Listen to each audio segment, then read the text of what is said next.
top must-read plays to read during quarantine. Actors, take 5. Hi, Jeff here, the inspired actor. So you're stuck inside and that feeling of existential angst is starting to take over. You're not sure what to do with your time, but you want to feel useful somehow, so you decide the best use of all this sitting around inside is to read some plays. Now you're faced with a choice. Do I read plays that reflect the situation I am in right now, or do I opt for some escapist fare so I don't have to think about it too much? Well, there's something to be said for the latter. Many of us tend to go for plays that reflect our current situations. My experience is that actors tend to be masochists at heart, so of course we'd be drawn to plays about isolation, alienation, loneliness, existential angst, and the like. If, however, you are not that type of person, then no judgment. Feel free to look at this as a list of plays you must avoid during the COVID crisis quarantine. Hey, that's a tongue twister. COVID crisis quarantine, COVID crisis quarantine, COVID crisis quarantine. Mark it, file it, put it away. So, if you're the type who doesn't like plays that will certainly increase your sense of isolation and existential dread, and you're walking through your place and you trip and fall on one of these plays face first, for the love of God, do not accidentally start reading. Step away slowly, reach for some Neil Simon or Rodgers and Hammerstein, and read as if your mental well-being depended on it. It just might. If you are the type of person who wants to read plays like the ones I'm about to recommend, then awesome.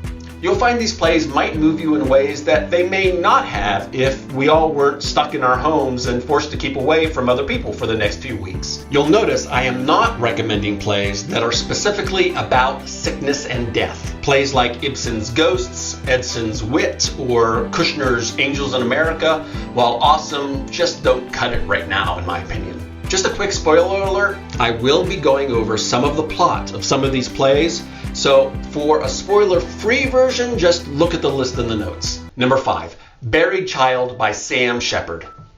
Do you love plays about buried secrets, dying alcoholics, tragic chainsaw accidents, and imaginary vegetables? Then this is the play for you. The best part of this play is that it's weird, darkly funny, and saturated with a sense of doom. Someone shows up with corn and then argues with someone else about where they got that corn. People don't recognize each other when they should. It's a very trippy play. It'll probably take you a couple of reads to really get what's happening in it. But hey, you have time on your hands right now, so take advantage. This may be Sam Shepard's best play, although True West comes pretty close. The fact is that he wrote tons of great stuff, and you should read it all and decide for yourself which is best. Buried Child, though, won the Pulitzer, so there's that. The play deals with themes of identity, motherhood, incest, and the American dream, and is messed up AF. Seriously, I once read this back-to-back with Rainer Fassbinder's Garbage, the City, and Death, and couldn't speak to anyone coherently for 4 days. Perfect when you're already not talking to anyone. Number 4, William Shakespeare's The Tempest.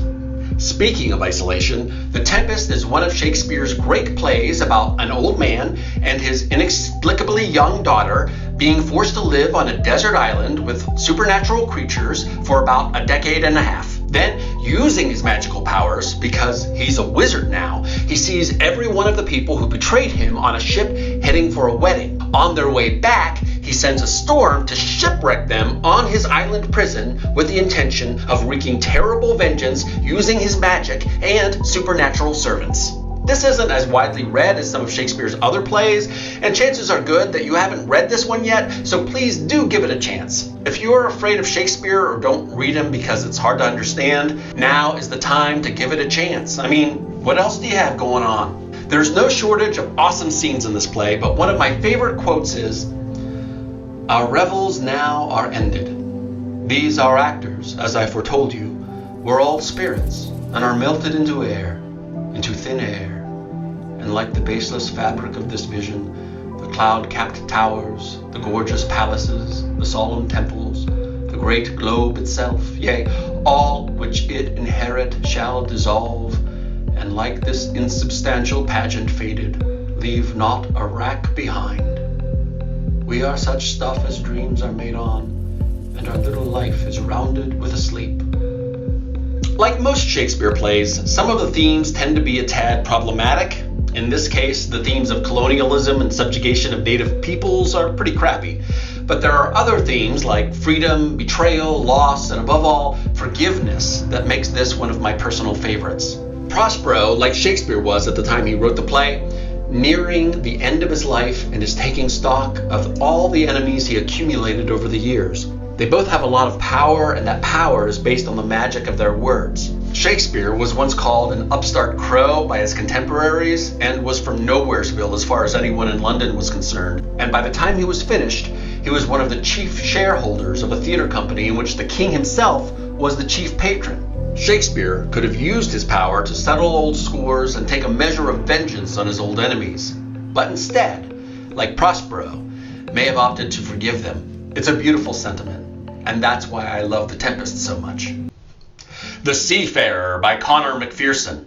Another play with the ever-so-fun theme of alcoholism, this one deals with a poker game with the devil himself and is scary as hell. The best part, the what's hell monologue that Lockhart delivers near the end of the play is worth the price of admission. He describes hell as a place of shame and guilt and a lack of love, a place of cold emptiness. It's truly a harrowing depiction and so fun for the actor to deliver. You'll seriously just want to memorize the monologue for fun after you read it. This play is so great, and the atmosphere of it seems to just pour off the page. The characters are finely written, and the character of Lockhart is just so fun. Besides, what can be more fun than reading a play with themes of death, guilt, and isolation during a pandemic?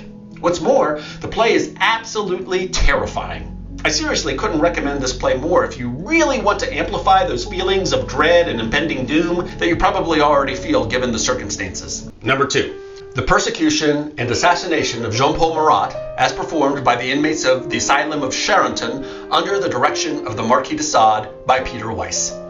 Not only does this play hold the record for longest title of a play ever, Marat Sade, as it is often referred, is the heartwarming tale of the Marquis de Sade directing a theatrical performance of the death of a hero of the French Revolution, JeanPaul Marat, using inmates of the asylum in which he himself was a patient. Based in historical truth, the Marquis de Sade really was an inmate of that asylum and really did write and direct plays while an inmate at certain asylums. Additionally, people really did go to asylums to be entertained during that period. That being said, things never quite went as wrong as it does in this play, at least where the Marquis de Sade is concerned, and I'm sure the musical numbers weren't quite as good. This is one of my absolute favorite plays, and I really do think that the entire play is the most awesome thing ever. YouTube has a movie version of it available to view, so if you want to watch that, you can go to the link I put in the notes. The songs are about the most awesome thing about this play.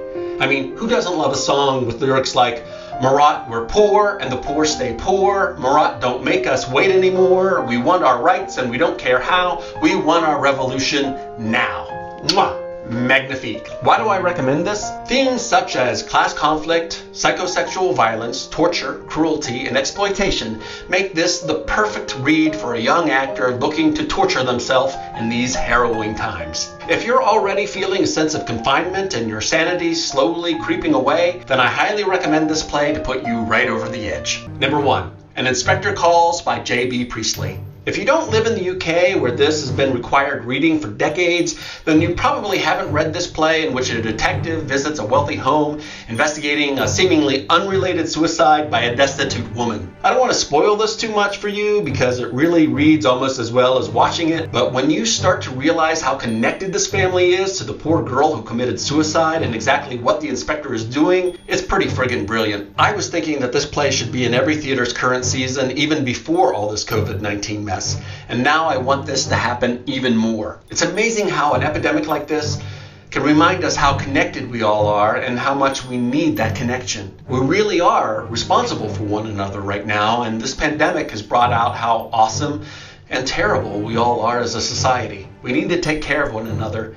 Even if you've never actually met them, you still share some responsibility for them and them for you. And that's kind of the theme of An Inspector Calls. So that's it, my 5 must-read plays for the global pandemic. What are your 5? Let me know in the comments. Seriously, I need recommendations. I already read the plays on my list. Don't forget to like, share, and subscribe, and we'll see you guys later.